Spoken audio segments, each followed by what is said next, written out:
गुरु प्यारी साध संगत जी, राधा स्वामी जी, आप जी से बेनती की जाती है इस साखी को आप कृपया पूरा सुने और इसमें जो बताया गया है वो अपनी जिंदगी पे लागू जरूर करें। ये साखी एक विशेष साखी है, पहले ही आपको बता देते हैं। और आपसे एक विनम्र बेनती की जाती है, जो इस साखी को सुन रहे हैं, जिन्होंने इस चैनल को सब्सक्राइब नहीं किया है, वो प्लीज़ इसको सब्सक्राइब कर लीजिए। तो आज की ये साखी हम शुरू करते हैं। अक्सर बाबा जी बार बार यही फरमाते हैं कि भजन बंदगी करो, भजन बंदगी करो। बाबा जी ऐसा क्यों कहते हैं? क्योंकि जब मृत्यु का समय नज़दीक आता है तब हमें ये एहसास होता है कि अगर भजन बंदगी की होती तो हमारे साथ ऐसा नहीं होना था। क्योंकि उस समय जो तकलीफ व्यक्ति को होती है वह सहन नहीं होती, और जैसे जैसे मृत्यु का समय नज़दीक आता जाता है वैसे वैसे ही आत्मा का सिमटा होना शुरू हो जाता है। आत्मा ऊपर की तरफ सिमटना शुरू कर देती है और उस समय जो तकलीफ होती है वह सहन नहीं हो पाती और व्यक्ति चीखता है, चिल्लाता है। और ऐसा केवल उनके साथ होता है जिन्होंने जीते जी भजन बंदगी नहीं की होती, जीते जी मरकर नहीं देखा होता।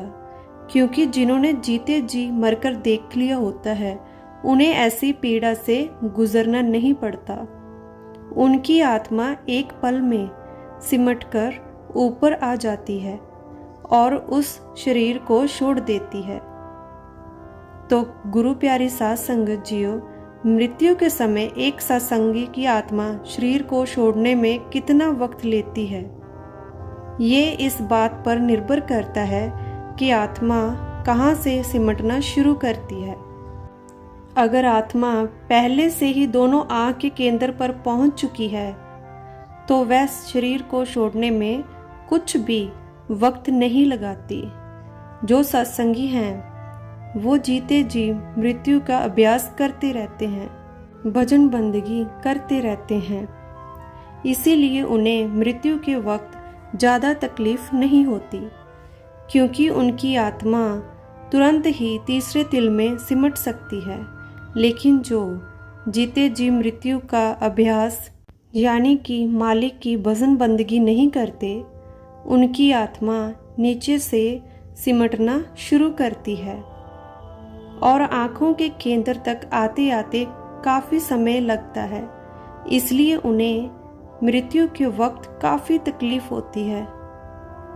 क्योंकि कोई भी आत्मा शरीर तभी छोड़ सकती है जब वह दोनों आँखों के केंद्र पर पहुंच जाती है। अगर सत्संगी की आत्मा पहले से ही आँखों के केंद्र पर पहुंच चुकी हो तो वह शरीर को छोड़ने में कुछ भी वक्त यानी समय नहीं लगाती। उसकी आत्मा मृत्यु के वक्त एक ही पल में शरीर छोड़ सकती है। अगर वह सत्संगी आत्मा का कुछ सफ़र बाकी रह गया हो तो उसे दोबारा जन्म लेना भी पड़ सकता है, और वह दोबारा जन्म लेने में भी ज़्यादा वक्त नहीं लगाते। उस सत्संगी आत्मा को जन्म भी किसी अच्छे सत्संगी परिवार में ही मिलता है, जहाँ पर मालिक का नाम लिया जा रहा होता है, और वहाँ पर आत्मा और भी अधिक रूहानी तरक्की कर परमात्मा से मिलाप करती है। लेकिन ऐसा भी हो सकता है कि वह आत्मा जन्म ही ना ले और ऊपरी रूहानी मंडलों में रहकर वहाँ से ही रूहानी तरक्की कर परमात्मा से मिलाप करे। गुरु प्यारी साध संगत जी, किसी की भी आत्मा एक बार शरीर से निकलने पर उस शरीर में वापस नहीं आती और उस शरीर का कोई मोल भी नहीं रह जाता। हम उसे जलाएं या दबा दें, उसे कोई फर्क नहीं पड़ता। अब वो आत्मा उस छोड़े हुए शरीर में कभी वापस नहीं आती। गुरु प्यारी साध संगत जी, एक ऐसा ही किस्सा बड़े सतगुरु महाराज जी के समय का है, जब एक सत्संगी सेवादार जो कि सतगुरु से बहुत ही प्रेम करता था और सेवा के मामले में वह सबसे आगे था, उस समय में उसकी जितनी सेवा शायद ही किसी सत्संगी भाई ने की हो, क्योंकि गुरु प्यारी साध संगत जी उनकी सेवा बहुत थी। जब भी कोई सेवा का हुक्म होता था वह सबसे आगे हुआ करता था, लेकिन उसकी भजन बंदगी बहुत ही कम थी और सतगुरु अक्सर उसे समझाया करते थे कि भाई तेरी सेवा तो बहुत है, लेकिन भजन बंदगी भी कर लिया कर।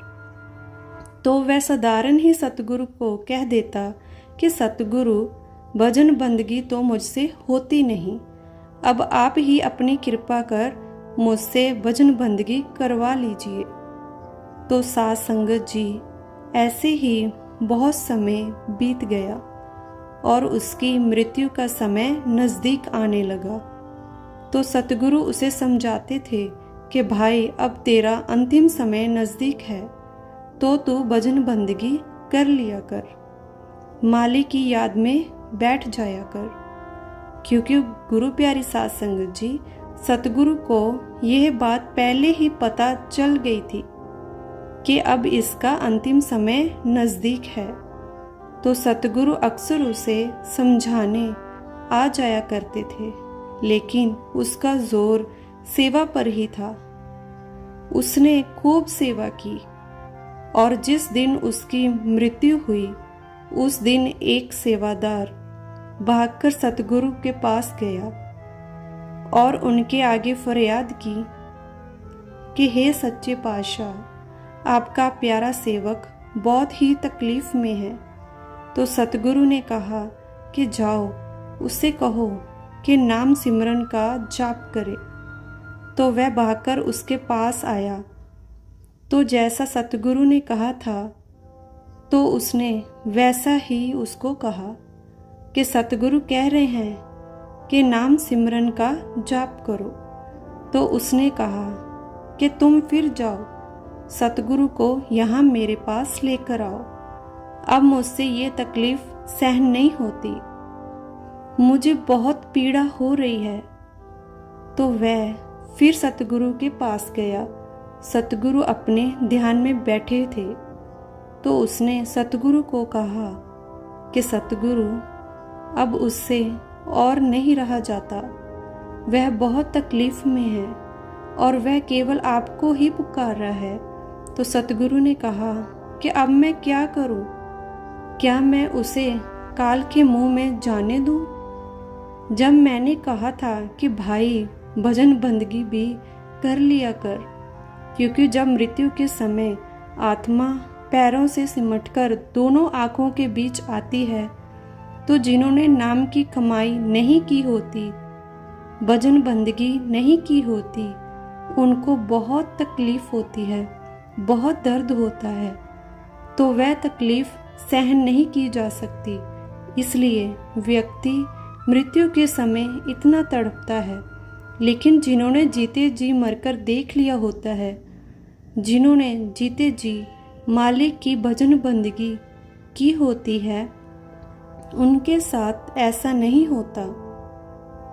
उनकी आत्मा बहुत ही कम समय में सिमटकर ऊपर आ जाती है और उन्हें कोई भी तकलीफ नहीं होती, क्योंकि उन्होंने इस चीज़ का अभ्यास किया होता है, इसलिए उन्हें कोई तकलीफ नहीं होती और वह आराम से शरीर छोड़ जाते हैं।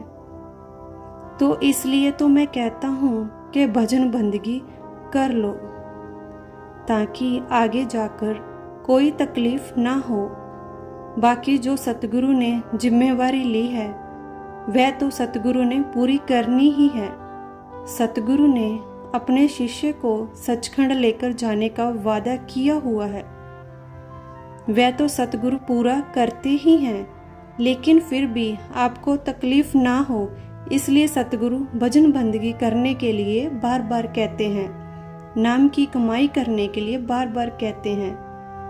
तो जब सतगुरु उसके पास गए सतगुरु ने उसके सर पर हाथ रखा तो उसी पल उसके प्राण छूट गए। तो गुरु प्यारी साध संगत जी, ऐसे सतगुरु अपने भक्तों और प्यारों की संभाल करते हैं। बेशक उसने भजन बंदगी नहीं की थी, लेकिन उसने गुरु घर की सेवा की हुई थी। तो जैसा कि सतगुरु कहते हैं कि जो प्रेम और प्यार से गुरु घर का एक पत्ता भी उठा लेता है, मैं उसको भी सचखंड लेकर जाऊंगा। तो प्यारी साध संगत जी, इतनी अपार कृपा सतगुरु हम पर कर रहे हैं, तो और हमें क्या चाहिए। सतगुरु से कोई कमी नहीं है, कमी तो सिर्फ हमारी तरफ से है, क्योंकि ना तो हमारे पास भजन बंदगी के लिए समय है और ना ही गुरु घर की सेवा के लिए। और अगर हमने गुरु घर की सेवा भी नहीं की, भजन बंदगी भी नहीं की, तो हमारी क्या हालत होगी, ये हमें खुद सोचना होगा। गुरु प्यारी साध संगत जियो, देखा ये कितनी रूहानियत से भरी हुई साखी थी। गुरु प्यारी साध संगत जी, आप बैठा कीजिए, भजन बने चाहे ना बने, लेकिन बैठा कीजिए, क्योंकि गुरु प्यारी साध संगत जियो, सेवा भी बहुत ज़रूरी है, भजन बंदगी भी बहुत ज़रूरी है। साफ साफ आज इस साखी में आपको स्पष्ट कर दिया गया है। राधा स्वामी जी।